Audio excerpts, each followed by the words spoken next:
Najprej bi začela s knjigo, ki ste jo napisala in pred kratkim izdala skupaj z dr. Katarino Vidner-Ferkov.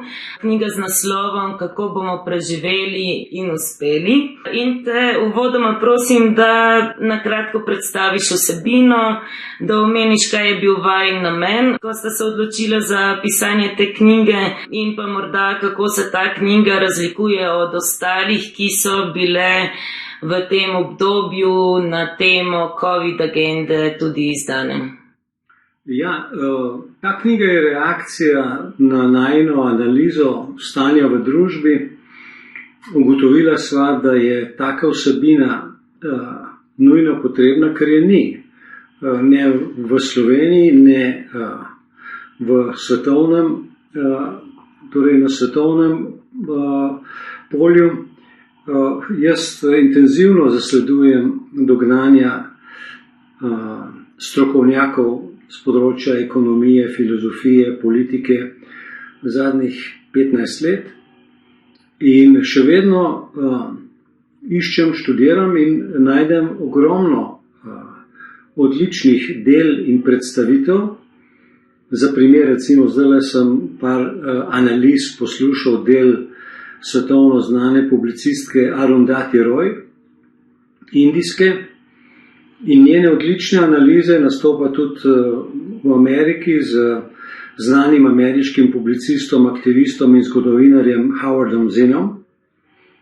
In ko poslušam, vedno zvem marsikaj novega, vendar vedno znova ugotavljam, da najmodrejše glave na svetu ostajajo brez idej,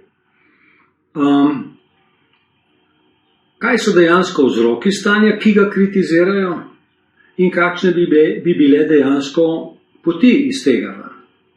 Recimo odlična analiza, ki je rezime kar nekaj analitičnih del, kjer proučuje in Indijo in svet in Združene države in Evropo, Arundhati Roy. Njen rekel nekako sporočilo je, edina rešitev je revolucija v Združenih državah, ki bi jo vodila ameriška civilna družba, kajti Združene države Amerike so imperialni center, mi smo vsi podrejeni in smo vsi skupaj sicer, ampak zadeva se lahko začne razpletati na ta način. Morda ima delno prav, ampak v bistvu ni pa tudi ona ne šla v dejansko analizo sistemskih vzrokov družbenega stanja. In ena od značilnosti analitikov je, da jemljajo to situacijo, kjer so v konfliktu nacionalne države, kot nek osnovni problem, kar je pa daleč od resnice.